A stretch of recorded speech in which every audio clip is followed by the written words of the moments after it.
una de las cosas que hace la mente es distorsionar la percepción. Totalmente. Borra cosas de la mente. La mente reduce, oculta todo lo que nos está mostrando de lo que recibimos para que podamos funcionar. Piensa por ti mismo. Wake up.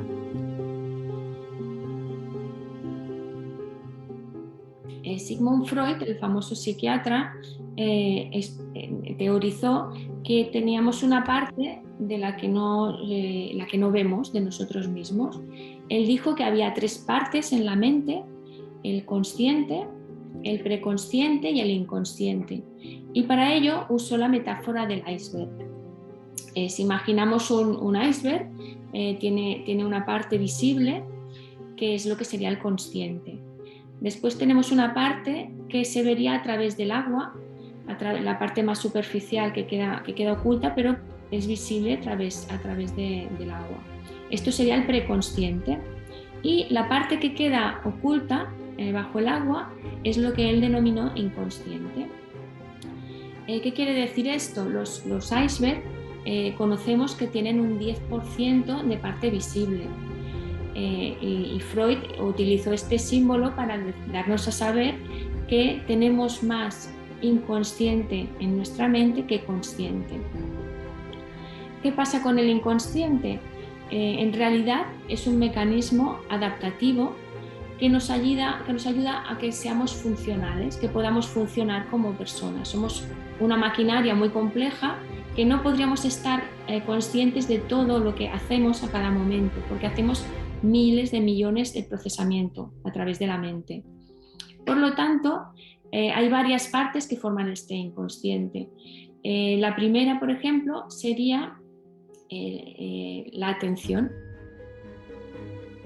No podemos prestar atención a todos los estímulos que estamos recibiendo, internos y externos, en cada momento. Nosotros ahora mismo estamos viendo mucha información, estamos oliendo, estamos escuchando y también estamos pensando. Entonces, ¿qué hace la mente? La mente reduce todo lo que nos está mostrando de lo que recibimos para que podamos funcionar. Yo ahora mismo, si fuera consciente de todo mi organismo, de mi respiración, de mis latidos del corazón, de la postura, de todas las sensaciones que estoy recibiendo, sería tan abrumador que yo no sería funcionable, yo no podría actuar en ningún sentido, me colapsaría. Por lo tanto, la mente lo que hace es que oculta información.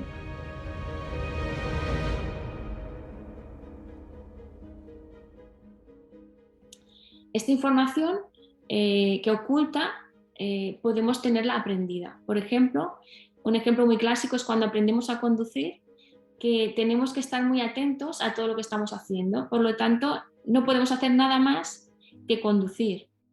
Tenemos que estar pendientes de cuál es el pedal que tenemos que pisar, del cambio de marchas.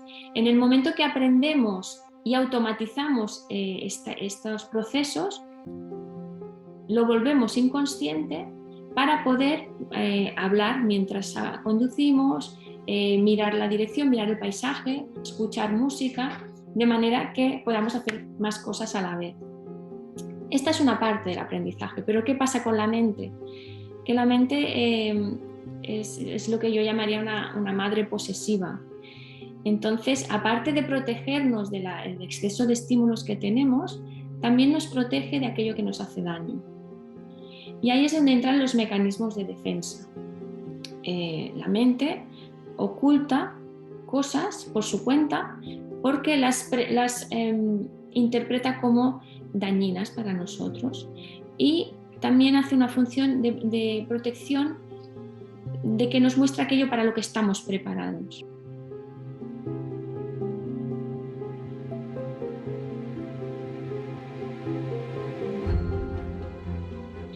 Y pondré un ejemplo. Por ejemplo, cuando somos pequeños y llega Navidad y nos explican, ¿no?, que Papá Noel nos trae regalos y nos portamos bien, los niños esto lo pueden entender, ¿no? Y viven en su mundo, en su burbuja y en su felicidad. Sí que es verdad que cuando los niños van creciendo, van sabiendo más cosas, pero no quieren saber esa verdad. ¿Y qué hacemos? Pues se lo niegan, olvidan, no ven los regalos que encuentran en un armario escondidos, no quieren saber la verdad porque va a ser dolorosa. La mente está ocultando una verdad que puede ser amenazante para ese mundo ideal del niño. Esto transportado a la edad adulta también existe.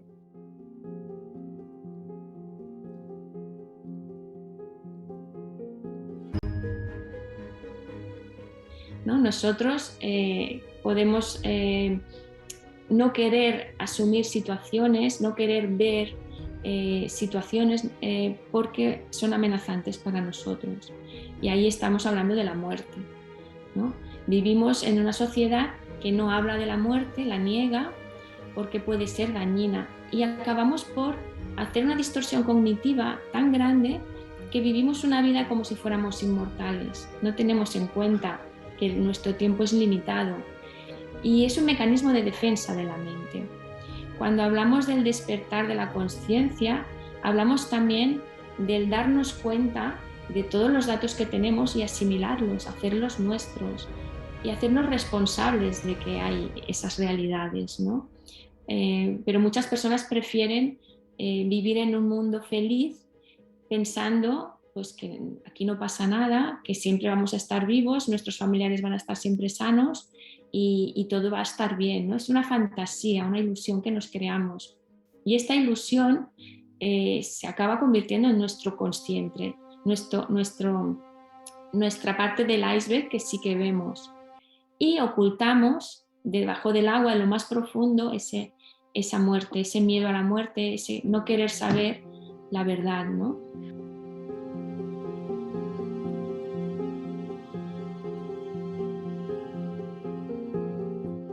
Esto es un mecanismo mental, que es como querer que nosotros seamos una unidad, ¿no? Un núcleo, ¿no? Todo lo que amenaza ese núcleo amenaza con desestructurar a la persona. Por lo tanto, la mente tiene un mecanismo de no dejar que se agriete ese núcleo. Cuando hay una amenaza de que algo te puede hacer desestabilizar mentalmente, ahí entra una distorsión cognitiva muy grande, que no permite que tú puedas reconocer que eso no es. Y ese no poder reconocer va evolucionando. En la infancia es muy fuerte, los niños no pueden asumir que su madre sea mala, entonces la van a defender a muerte y aunque se equivoque van a decir que es buena porque no pueden soportar que sea mala.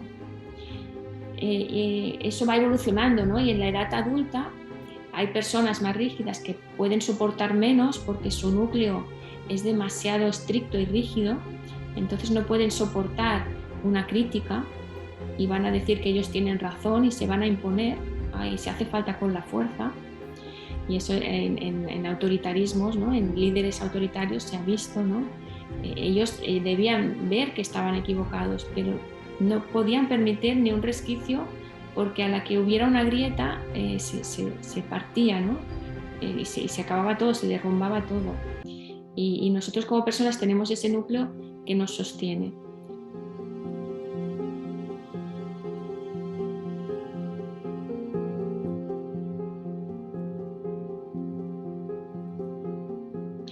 De alguna manera nuestra mente nos va a ir mostrando la verdad a medida que nosotros estemos preparados.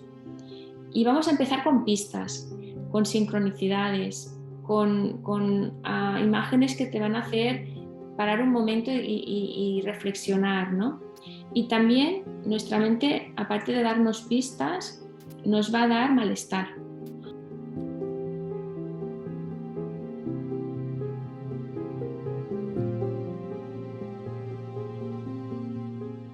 Malestar emocional que no sabemos de dónde proviene para que nosotros actuemos. Uno de los mecanismos de los que habla Freud para trabajar sobre el inconsciente son los sueños.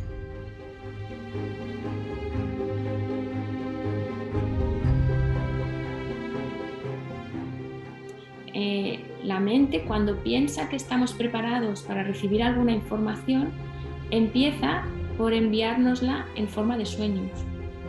Y en esos sueños hay mensajes que no escuchamos. Nuestra sociedad no está diseñada para que las personas estemos atentos a nuestro inconsciente.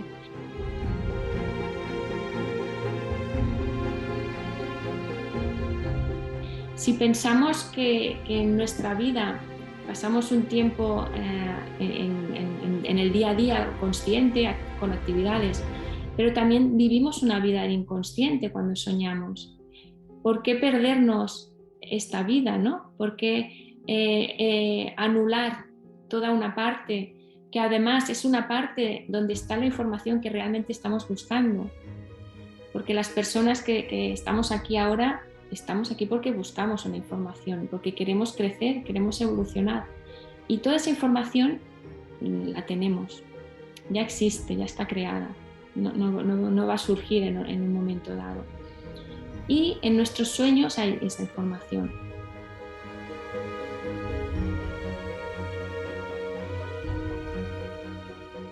Hay automatismos que los necesitamos y ahí no tenemos que salir para nada, ¿no? Para que funcionemos a nivel físico y también mental.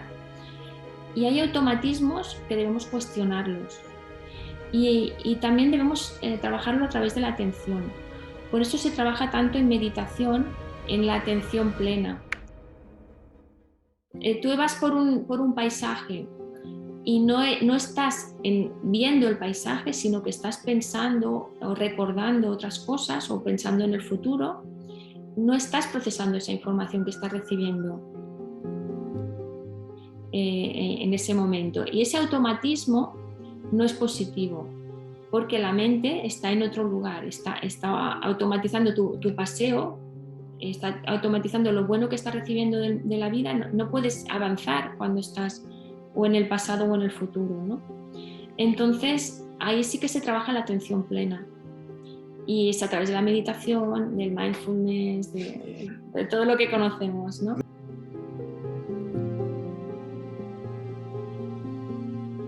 Una de las cosas que hace la mente es distorsionar la percepción totalmente. Borra cosas de la mente. Y a mí me gusta mucho un ejercicio que explico en la segunda parte del libro, que es que nosotros constantemente vemos nuestra propia nariz, pero nuestra mente la borra. Y de hecho, cuando cierras un ojo o te pones el dedo en la nariz, ves perfectamente tu nariz. Es que se ve cada día, a toda hora, a todo momento, ¿no? Cómo la mente es capaz de borrar imágenes físicas. Ya no hablamos de emociones o algo sutil, ¿no? Sino que realmente en la percepción hay mucho condicionante. Es lo típico que nos rompemos una pierna y empezamos a ver gente en muletas por todos lados, ¿no? ¿Dónde estaba esta gente antes, no? Simplemente la habíamos borrado de la mente, ¿no? Y ahí ya empieza todo el inconsciente, ¿no? A actuar. Nosotros veremos todo aquello que nuestro personaje vea y no le haga sufrir, no le contraste con esa verdad, ¿no? Un niño pequeño cuando ve Papá Noel lo distorsiona, ve realmente una figura y no verá si hay un hilo con el que se aguanta la barba, porque no le interesa a su mente que lo vea. Entonces ahí empieza, ¿no? A conjugarse toda la distorsión y toda esa fantasía, ¿no? Que hace que concuerde lo que pensamos, lo que vemos, lo que sentimos, y entonces es cada vez más difícil salir de eso.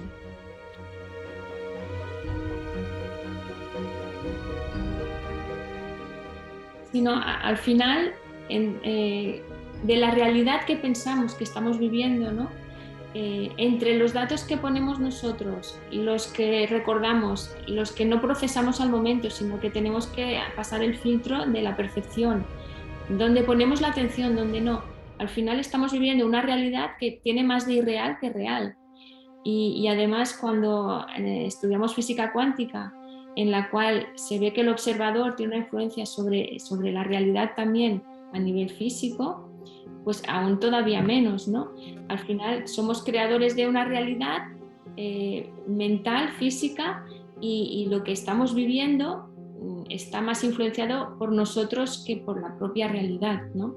Es nuestra realidad, ¿no? Hay tantos universos y hay tantas realidades como personas, ¿no?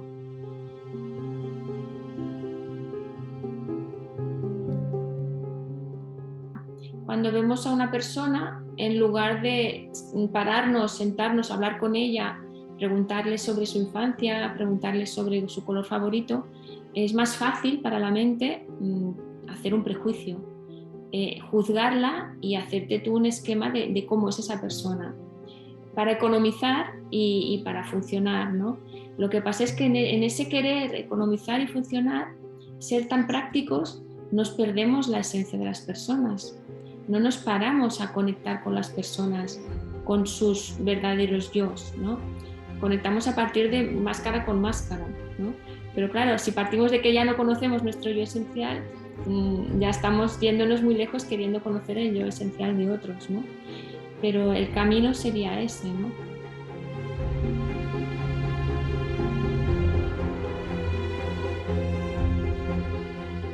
Es más, que hacemos lo que se llama el efecto Pigmalión, que como pensamos que el otro va a rechazar esa idea, nosotros mismos ya provocamos que rechace esa idea y hacemos que se confirme nuestra hipótesis y nuestra etiqueta. Y es algo que se retroalimenta, ¿no? Es la profecía autocumplida, el efecto Pigmalión, ¿no? Cuando pensamos que algo es de una manera, actuaremos para que sea de esa manera. Y eso confirmará nuestro pensamiento inicial. Es una rueda que no te permite dar posibilidades, ¿no? Dar lo que decíamos, ¿no? Que la vida muestre muchas posibilidades, sino que se reducen. Pero nosotros mismos provocamos que se reduzcan, porque así confirmamos nuestra manera de ver el mundo y eso provoca que estemos en paz. Lo que contrasta con tu manera de ver el mundo es lo que te incomoda, ¿no? Son estos fallos de Matrix, ¿no? Que diríamos.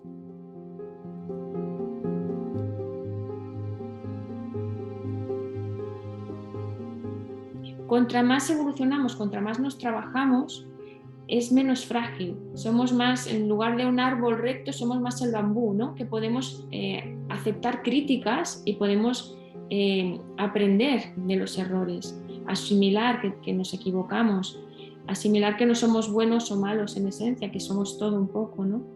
Y ahí está la fortaleza que te da ser flexible, ¿no? La fortaleza del bambú, que es el que más resiste en las tormentas, ¿no?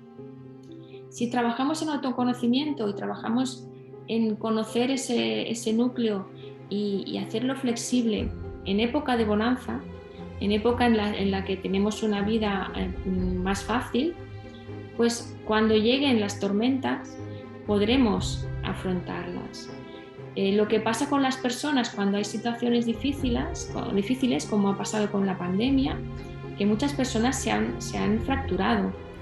Y es porque no estaban haciendo un trabajo previo y han visto amenazado su núcleo, han visto amenazado qué haces durante horas encerrado en casa sin poder evadirte, ¿no? ¿Con quién te encuentras en ese momento? Pues contigo mismo. Y cuando te ves a ti mismo, ves tus errores. Y a lo mejor se aparecen más errores de lo que esperabas y a lo mejor se fracciona el núcleo ahí, ¿no?